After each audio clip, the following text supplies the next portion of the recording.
Good morning, Flickin' Fanatics. It is Jesse Swift and Scott Fox here on another episode of News and Views this Saturday morning, and we're going to be talking about the future of Moon Knight, is the DCEU dead in Discovery's hands, and Stranger Things Season 4 trailer, and then wrapping it all up with some recommendations from your two favorite hosts. We will get that started right after the jump.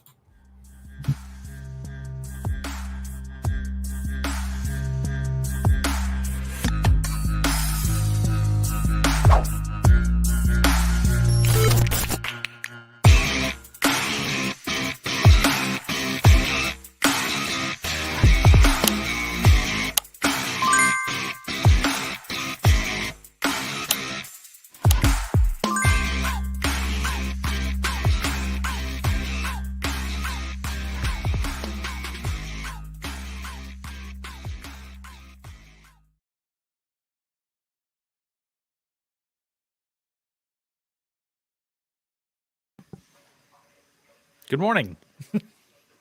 You're muted. Internet just, I don't know what it did, but are you still getting image right now? Yeah, I can still see you. It's coming. Perfect. You're coming in Because fine. I have a black screen, so we're having a great time.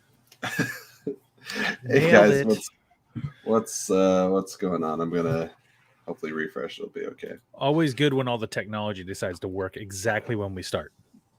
Perfect. As long as you can see me, you can tell me what's going on. And everyone in the chat, let us know. Is it falling apart? What's going on? The people of YouTube, Twitch, and wherever you may be watching or listening to this video. Welcome, Flickin' Fanatics and News and Views on the Flickin' Real Fancast. We are your source for news, reviews, and daily discourse. I am your host, Jesse Swift, accompanied, as always, by Scott Fox. Whether you are watching us on YouTube or listening to the podcast on any of your favorite podcast apps, we are so happy that you are joining us today and can't wait to share our thoughts with you. Thank you for always supporting us. You are the reason we keep doing this every week. Before we get going, we just want to remind those of you watching, whether live or on replay, I know there's some of you stragglers out there, please take a moment to subscribe to the channel here and on Twitch so that you don't miss any of our news breakdowns or late night ramblings. Speaking of which, we had a great one last night. Let me bring up the graphic for that real quick. Hey, look at that. There it is. Where we talked about Moon Knight, Halo, and Fantastic Beasts, The Secrets of Dumbledore. Also, this overlay is working for me now. I just had to, do a couple clickety clicks.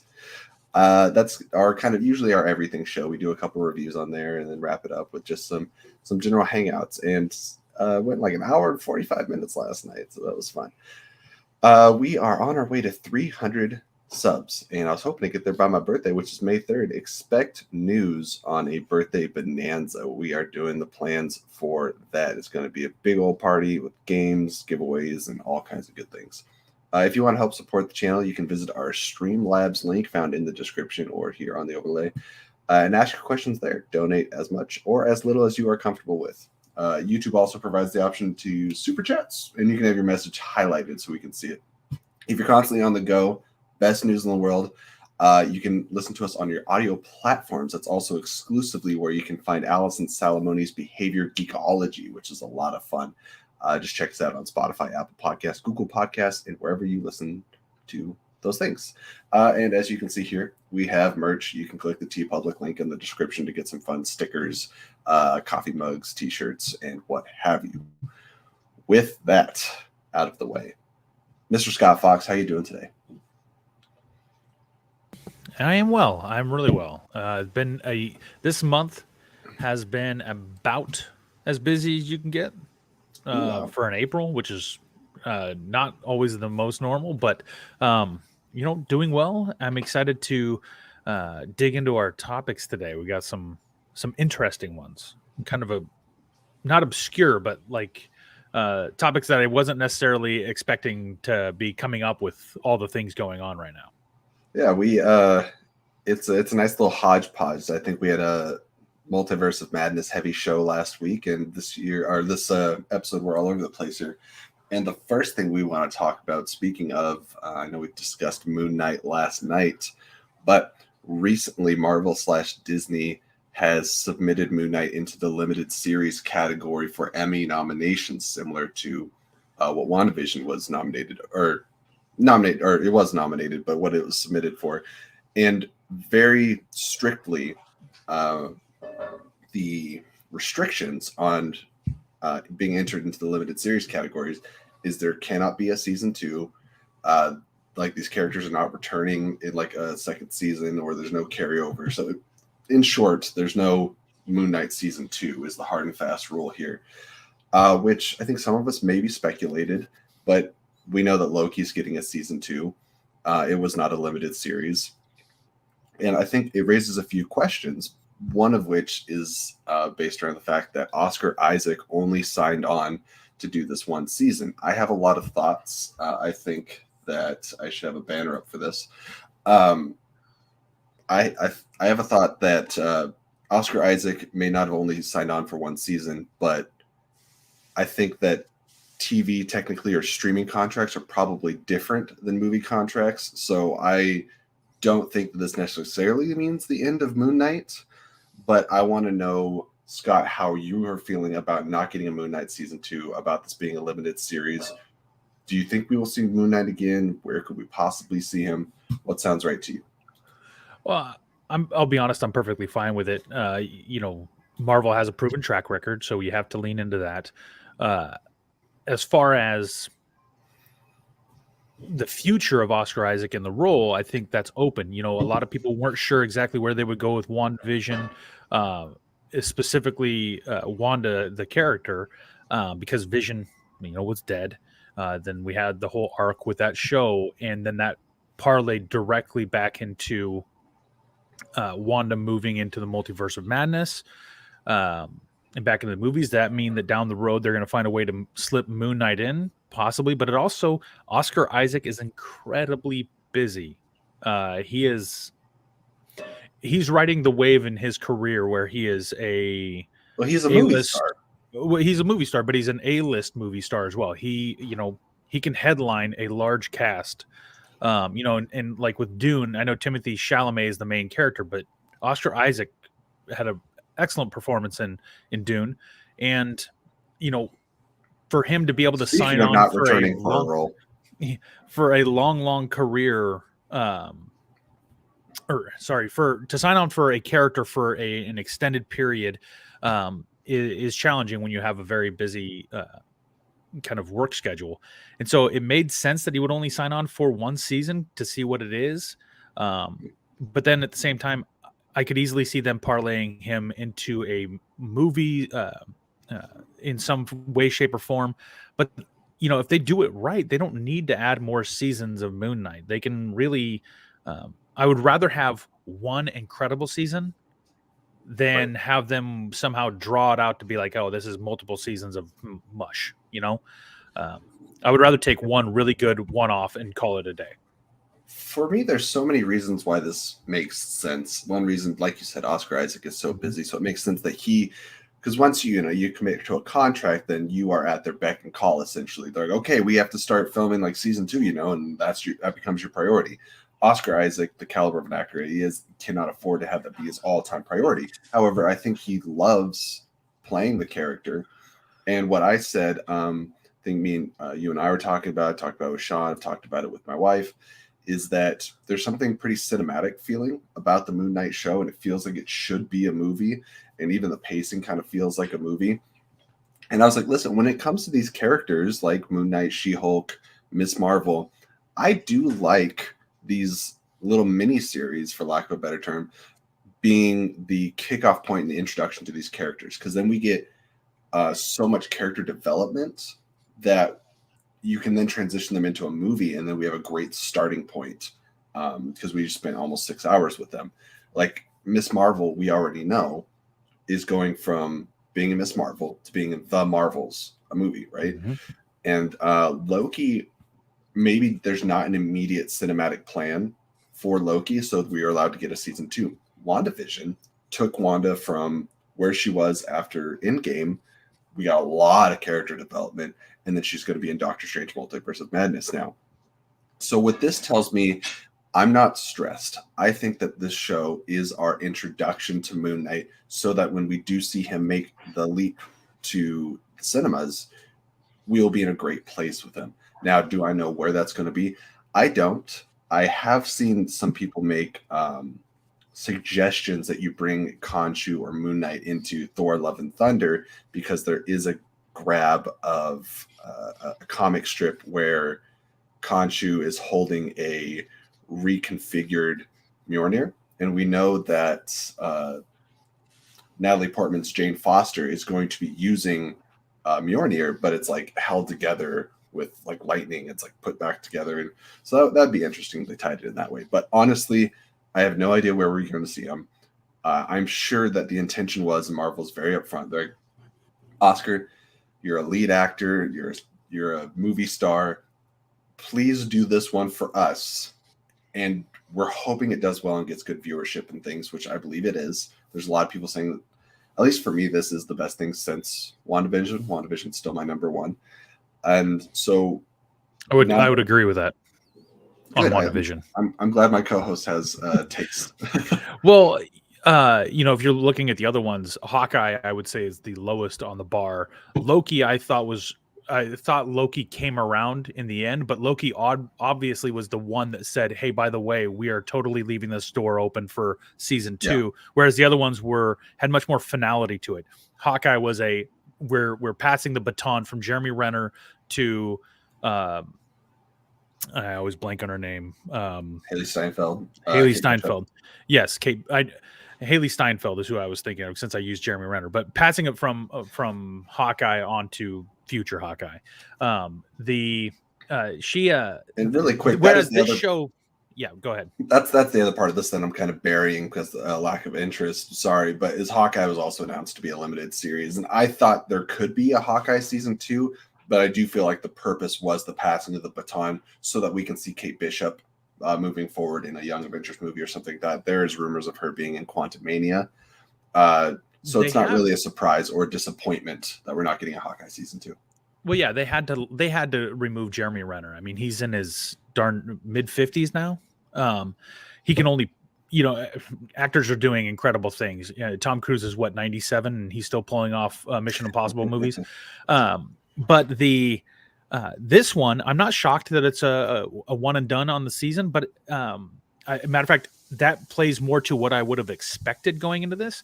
Also, Oscar Isaac loves taking on diversity of roles. He has a wide breadth of character that he's portrayed in his career. And this one gave him an opportunity to do a schizophrenic, a multiple, split personality type of character DID, in a dissociative identity disorder.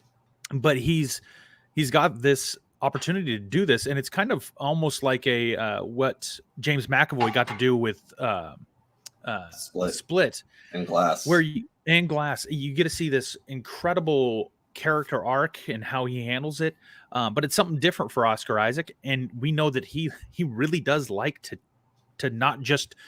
He definitely does not want to be pigeonholed into this is who Oscar Isaac is, and this is the roles that we're going to get out of him. So I'm perfectly fine with it being one and done because I also know Marvel, if it makes money, Marvel and Disney will yank him back and slip him into something, and it will be incredible because that's what they do. They are a factory for turning out quality product that makes a mountain of money, and Moon Knight is no different. And I think that Disney Plus is serving to be a bit of a training ground or proving ground, I should say, for some of these properties. Like, is Moon Knight an expensive show? Yes. Is it a $200+ million endeavor? No. And I think that they're testing the popularity because Moon Knight is an obscure character. There's plenty of comic book fans that had never heard of Moon Knight before the show came out. So in the way that Guardians of the Galaxy was a bit of a test, it lets us introduce a character, and if they're well received, then move forward. And if they're not, then, no harm, no foul. Really. I do want to correct that. I knew about Moon Knight long before the show came out, but only because you have been clamoring for a Moon Knight series because you've always wanted a brutal Batman, which is kind of what we got with Robert Pattinson's The Batman. But you've also said this is Marvel's Batman. Is Moon Knight. but it's And on an extreme level of violence and intensity. And so I do you've have been to clamoring for clarify. this for a while. I do have to clarify that statement because yes, originally when Moon Knight was introduced, he was basically Marvel's Batman, and the brutality has been a mainstay throughout every incarnation of the character. But this is much more the supernatural, mental illness Moon Knight, which has been coming around like the last 15 years or so. And I also love that. It's still like I love the look of this. I'm loving the show, and I think those of us that are less invested in like the comic origins of like the source are open to enjoying the show and the interpretation that is, because it really is a hodgepodge mix of all the incarnations put together. And I'm hearing some complaints from people that are big fans of Moon Knight when he was introduced and like Werewolf by Night and stuff, when he really was almost a copy and paste Batman. I think you can watch this show and be like, this isn't Batman at all. Like nothing about the show feels like Batman. So I think that's good in short, I guess. And I just want to see more of the character and more of Oscar Isaac because he's doing a great job. Whether that be in another show, somebody else's show, or a movie, just keep me kidding. Well, the great thing is this third episode kind of universally left a lot of people. A lot of people really loved episode 1 and 2. The third episode left people going, okay, where are they going now? What is happening? Which bodes really well because it draws more interest to, okay, we've got, do we know how many episodes the run is? Is it 6 or 8? It's 6. Yeah, so we're at the halfway mark now. So we got 2 more episodes. 3. Well, 3 more, but 2 more. The second to last is usually the penultimate episode. That's where the peak is. So we've got 2 episodes to really hit that high note before the recap, unless they hold it off and have this like hard finish, which by all means, but 3 episodes to kind of pull the story together. And great thing is halfway through, there's still a lot of questions, which is awesome. Nothing's worse than a hyper predictable show, but with a DID character, good luck getting something that you can predict. And there's been little glimpses in some of the teasers that show, I can't tell if it's Mark or Steven, in a, it looks like an insane asylum. Like just, all white padded walls and stuff. And I'm like, interesting. I'm very curious the direction of the show and how it's going to wrap up. Watch, it'll be like a Shutter Island thing where the whole thing was in his head the entire movie. They got to be careful not to piss everybody off because, yeah. Oh man. Yeah, well, it turns out at the end he was just nuts. But anyways, I'm okay with it. To come back to the whole point of this is the no more Moon Knight, no season 2. Fine. That does not close the door on a character at all. Matter of fact, with Wanda, we saw that the series opened it up for that character to be who she really is on the full scale. We're getting Scarlet Witch, not Wanda Maximoff. Exactly. We have known Wanda for years. WandaVision was the introduction of the Scarlet Witch. This is our introduction to Moon Knight. Now let's go somewhere with them. I want a Midnight Suns movie. We're getting Blade. We're getting Black Knight. Maybe we'll get Ghost Rider. These supernatural characters. Let's introduce them. I feel like Marvel's very quietly introducing all these subsects of Avengers characters. So it's like the Midnight Suns characters are kind of getting introduced. The Young Avengers characters are getting introduced. And we're getting these Marvel pockets. And then soon we're going to get the mutants. Soon we're getting Fantastic Four. And it's just, I don't know if people realize how much the Marvel Universe is going to explode even more. And like, look at the Eternals and how we're going into the cosmos. The one thing we know is that Marvel is planning years ahead of what we're planning, what we're thinking. They're so far ahead of us storyline wise. The question is, because of Nicolas Cage finally releasing a movie that's quality after a long hiatus of straight to DVD. I just want to say, what are the odds that we get in a Ghost Rider at least a cameo from Cage? I'm not sure, but the unbearable weight of massive talent is an absolute joy. It is a pleasure. I had a great time watching that. I recommend everyone go out and see it. And you know what? It's more of a family appropriate film than I thought it was. It's really not too bad. Not too bad. I love the cast of that movie. Gotta love us some Pedro. With fantastic. That, we're going to move on to our main topic, which is the discussion of the merger with Discovery and Warner Brothers. None of these are fitting in my little box here. Let's see if I can. If I do that, does that work? No, it still doesn't work. Well, whatever. We're just gonna have a little block over there. We're just we're rolling with the changes today. Here we go. Perfect. There we go. That's it. So David Zaslav, CEO of Discovery Media. Now, a few years ago, we would have never thought this possible. Discovery bought Warner Brothers, previously being ran by AT&T. It's interesting, all these companies getting their hands in Warner Brothers that you would have assumed are maybe smaller. Why we ever had a telecommunications company in charge of a movie studio is beyond me. There wasn't much well done in that time. However, when was the last time you heard anyone complain about a property or project coming out of Discovery? It's been a smooth sailing ship for well over a decade. And David Zaslav seems to have a really great relationship with his creatives, with the business side of things. So my thought is this could only be a good direction. Now let's get into some of the things that he is saying now that the merger has finally happened, company now being Warner Brothers Discovery. Move to pure legacy.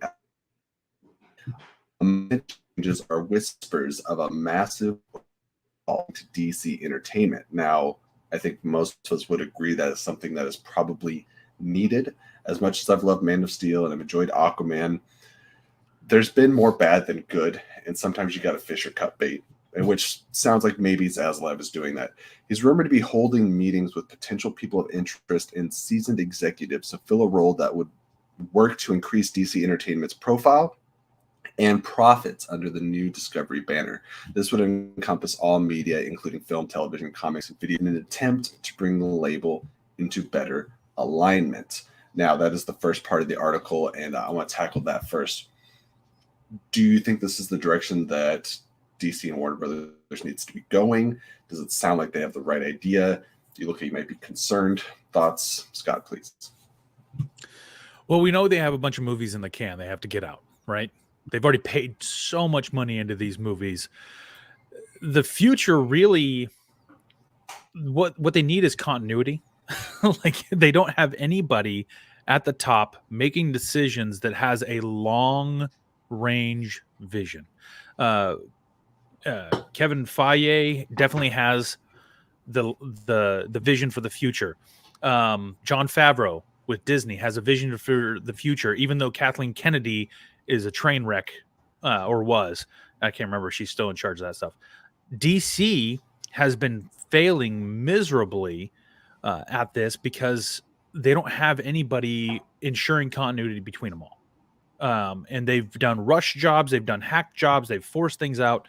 So if Discovery has bought it and they want to start clean, or they want to make alterations, fine. Just make sure the product going forward is good. And if that even means pulling something that's trashy and just putting it on streaming instead of making us suffer through a release that bombs miserably, I'm okay with it. All I am hoping for is that with Discovery taking over, that they will make some wise decisions. I'll be honest.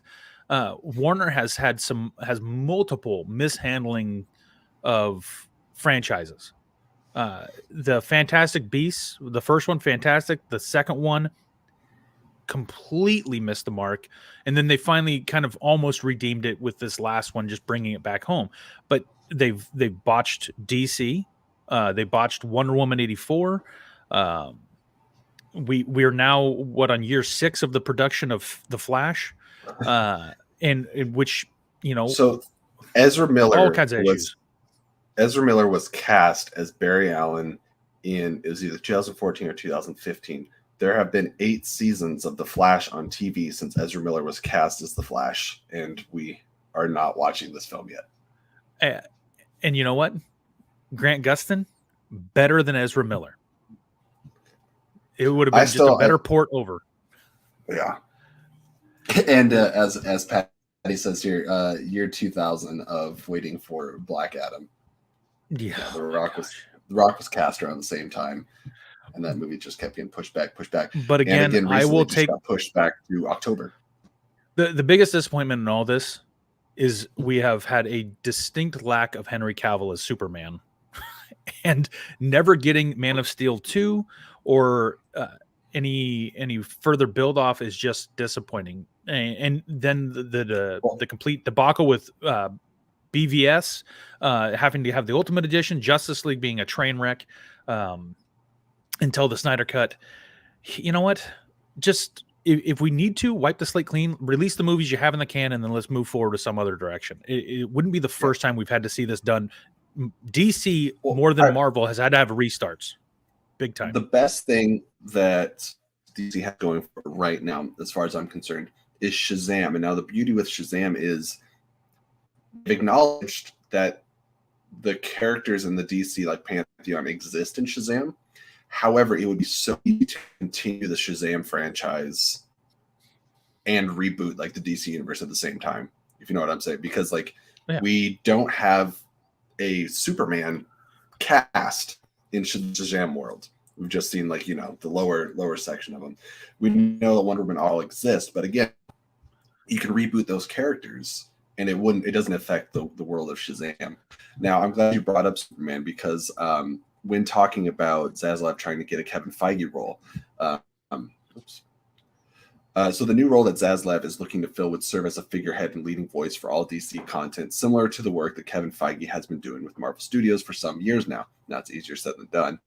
They also want to revitalize characters like Superman, and they want more movies like Joker. Now I want to pause for a second because maybe this is just semantics, but it's a weird thing to say, but I really enjoyed Joker, or at least I was very impressed by it. However, I don't know how to put it quite into words. It is as much of a Joker movie as Halle Berry's Catwoman movie is a Catwoman movie. Vastly different quality, but it was an experiment, right?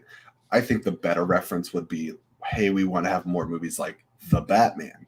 Because I understand that they're saying like, things that are separate stand on their own, but they're really great. But the reason they brought up Joker is they said that there's, these kind of second tier or like the B-list characters, exploring them more, which they're already starting to do with characters like Batgirl and Blue Beetle, and we'll see how those things work out.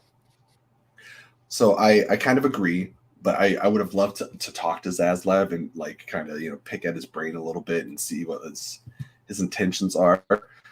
For the most part, I don't think we're going to see Henry Cavill, as much as it breaks my heart. I think that you keep Shazam, maybe Aquaman, depending on how this next one goes. Everything else out the window. I'm ready for a full wipe. Yeah, at this point, we could even say that's run its course. We're going to start clean. I hope they carry forward Robert Pattinson because he was fantastic, and I know that they're already talking about doing that. But if we lose Henry Cavill as Superman, well, his Superman worked really well with Ben Affleck's Batman, so washing that off. However, with the Shazam verse, as you talked about, the suit was the Snyder suit in Shazam, even though it wasn't. We didn't see Cavill's neck down. Yeah, I mean we've seen recastings. I mean, if we can go from Johnny Depp to Mads Mikkelsen or Terrence Howard to Don Cheadle, and we never saw the face in Shazam, changing the suit's not that big of a deal. No, I do love the Man of Steel suit. I do want to touch on, you said the Joker and Catwoman with Halle Berry, just remembering that she got the Razzie and Joaquin Phoenix got the Best Actor Oscar. And so there's a slight differential. Yeah, the quality. I would actually consider rewatching the Joker.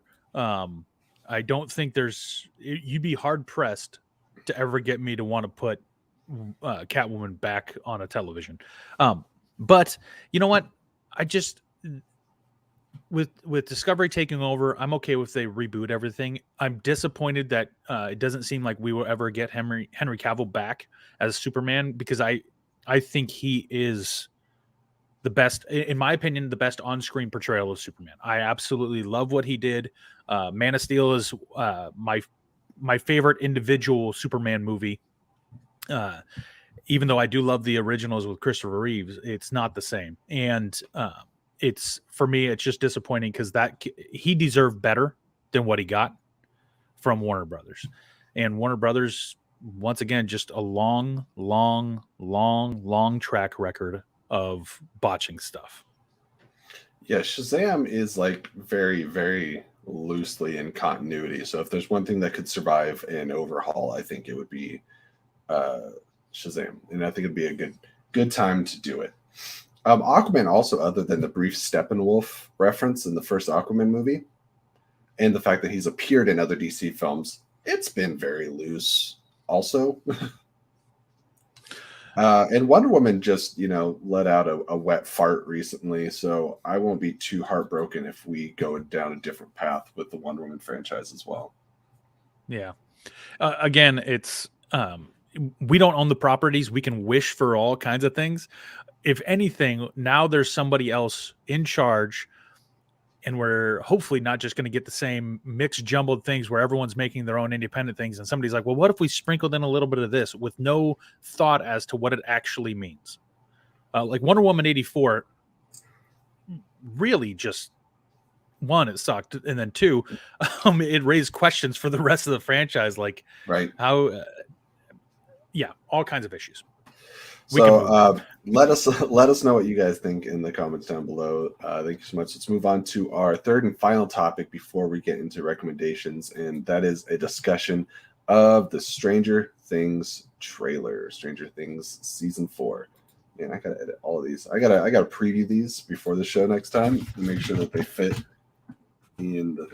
Anyways, Scott, we were talking a little bit before the show, and you told me that you watched the first 2 seasons of Stranger Things. And then kind of dipped out on the 3rd season. What did you feel about the first 2 seasons, and what did you feel about the trailer for 4? And will you revisit 3? Oh, I'm going to revisit it because this trailer looked better as far as setting the stage for the season than the trailer for season 3, or even the first little bit of the first episode of season 3. I just kind of was like, eh. After watching the first 2 seasons, season 1 was fantastic. But we talked about this earlier where I felt like it became a product of we're trying to be as cool as we were, and having to do that Guardians of the Galaxy 2 thing where we've got to live up to our own hype. And okay, so I'm not the only one who didn't watch season 3. I felt like it became a product of itself where it became this cool thing that everyone wanted to do. And I just lost interest after season 2. I was kind of like, it didn't affect me at all to not see it. And so, oh my gosh, we got a lot of people in the chat who still have not seen this thing. And so I feel like this trailer for season 4 made me want to go back and watch season 3 more than any of the stuff for season 3, which is weird. Great. And what's fascinating is this is a big day when the day that Stranger Things drops, which I think it's like April 29th, maybe. I might be incorrect on that.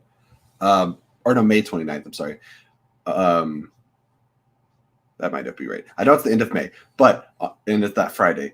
On that day, we get Stranger Things season 4, the entire season or the first half of the season, whatever it is that they drop, and also 2 episodes of Obi-Wan Kenobi on the same day.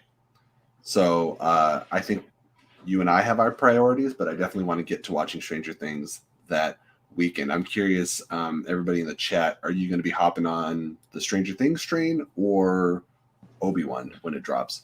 This trailer got me on board. As I was telling Scott, I was kind of indifferent about the first 2 seasons of Stranger Things. For whatever reason, the pacing seemed slow to me. I wasn't getting into the characters. But when I watched season 3, I finally got invested in the relationships and into Hopper and all the kids. And this has always been a bit of a, oh, hey, it's just me now. That's interesting. Hi, guys. The show, or sorry, this season, I got a little flustered there. Robert Englund is coming on, who, those of you who know are familiar with Friday the 13th, he plays Freddy Krueger, and I know him also from Injustice. He voices Jonathan Crane or Scarecrow in Injustice 2. But he's coming on and he looks like I think he's also going to be like the upside down main villain creature, but we also see him in the trailer physically as the guy that's been blinded and has his like eyes gouged out. So really excited for that. And I love the use of Journey in the trailer. Scott's back. Hi, buddy. Sorry about that. I was catching some of what you were saying, and suddenly my Wi-Fi decided that it needed to cut and then turn back on. But perfect. The talk about Robert Englund showing up, horror icon Freddy Krueger showing up for this season. If you want to talk about like a retro throwback, Robert Englund is where it's at. But you had touched on that we're getting the first 2 episodes of Obi-Wan with the drop of this, and yeah, I'll be okay with watching Obi-Wan any day, well ahead of, especially since I had to catch up season 3 before I can watch this. It sounds like you and Patty could talk about Bad Connections. Yes. It's one of those things that I just... Stranger Things, cool. But there are other things coming down the pipe that I am much more intrigued by. Specifically, Obi-Wan. And within 5 days of that, we get like Multiverse of Madness. So it's going to be busy. Yeah, watching Stranger Things will be an as time is allotted and as I can squeeze it in. Whereas Obi-Wan, Multiverse of Madness are things that I will set aside specific time for. And it's a matter of I'm being intentional about watching those. I'll make Stranger Things fit. And Scott, we got to get you on one of the Friday nights after Obi-Wan drops and discuss some Obi-Wan. Well, which will be interesting because it'll be that day. I'm honestly considering taking the day off between the season of Stranger Things and 2 episodes of Obi-Wan. I'm like, bye guys. Yeah, there's a lot to consume, but again, you know, and that seems to be the trend on the comments here is that Obi-Wan will take precedence over, unless you start watching 1 or 2 episodes of Stranger Things and it hooks you that well that you have to binge the entire thing. Well, what's going to get you between episode 2 of Obi-Wan and episode 3 of Obi-Wan, right? You got that week of waiting for another episode of Obi-Wan. That's talking to you about the first 2 episodes. Yeah, for an entire week. Like I watched 2 episodes, and now I'm going to talk to everyone I can about what I think is going to happen in the next. And I'm sure we'll reach out to our good friend Andy. I'd love to get him somehow on the show for Obi-Wan discussion. Every time a Star Wars things drops, he text messages me. Matter of fact, when the Obi-Wan trailer dropped, he texted me immediately, and he's like, "Did you just watch that?" And then his comment was the same about everyone. The Duel of the Fates. Just bringing weepy tears to your eye, as well as like a massive level of excitement. When we said Stranger Things trailer conversation, what we really meant is just how jacked we are for Obi-Wan. But in jest, the trailer was really cool. It got me hyped, and I actually, like I said, I've been mostly indifferent to the Stranger Things as a series, but I immediately sent it over to Lauren. I'm like, why am I so hyped after watching this trailer? Like, I'm ready to go on season 4. Now, with that rounds up our final topic. Now we can get into our weekly recommendations, which we do every Saturday morning. Scott, do you have? It's hard having 2 co-hosts that both start with S because I keep wanting to say Sean. I'm like, Scott. Do you have some recommendations for this week? I have one behind me that I'm going to go grab if you got something ready. Yeah, I'll go ahead and go first. My recommendation is to take a break. I had the opportunity this week to get outside into the mountains touch grass for a day, and we got up into the foothills on this path for a special little event with some close friends, and there was some snow on the ground, but we were out in nature. And so my recommendation this week is to take a moment to disconnect, reconnect with nature, because it allows. I just want to remind everybody it was snowing here a couple days ago. That's a fact. Now, I actually on Wednesday was up in the snow intentionally, and then on Thursday driving around work in the snow because Mother Nature is weird in Washington. But getting out into nature, I need to talk to the great thing about this groundhog. the great thing, dude, he said 6 more weeks of winter, and he was serious, and that was 8 weeks ago. But the great thing about getting out and getting away from technology, get away from all the shows, even from podcasts and everything, is then when you come back, it's refreshing.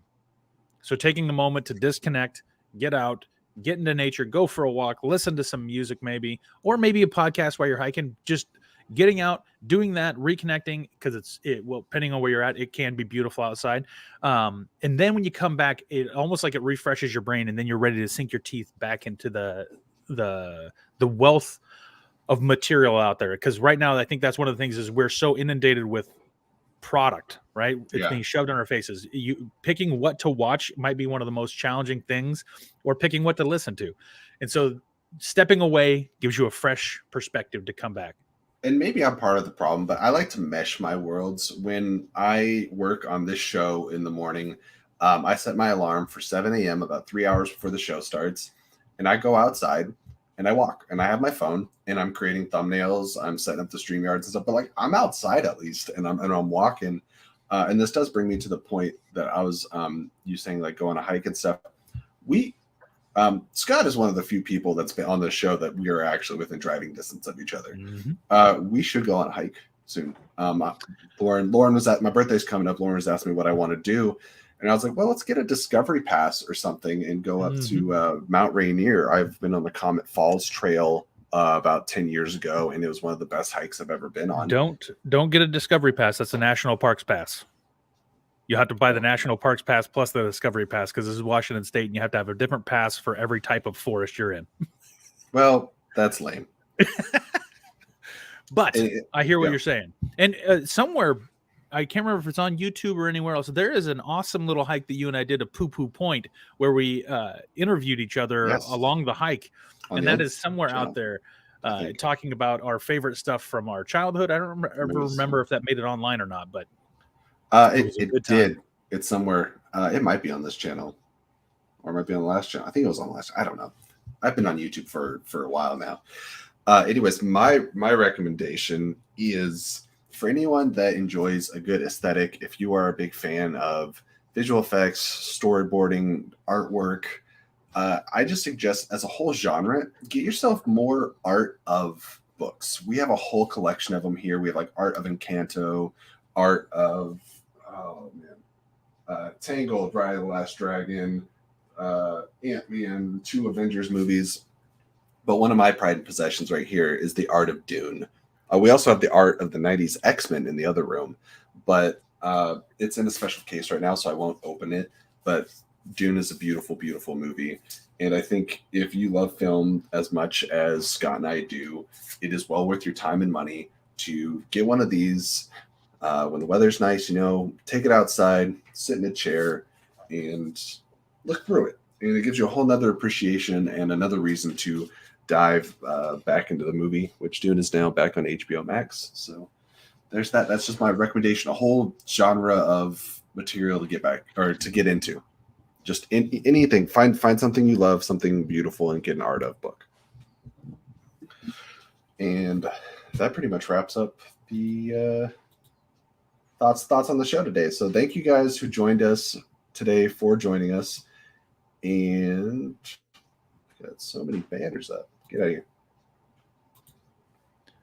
Listen, it's not been an A1 morning for me. I agree. A headache, and I got a lot of energy, but not a lot of brain power. So it's just been a little bit of a hot mess. But Scott, thank you so much for joining me today. Thank everyone in the chat. Sean, Patty, Garth, you guys have all been an absolute pleasure. And until next Friday night on Speakeasy, see you then. Keep it real.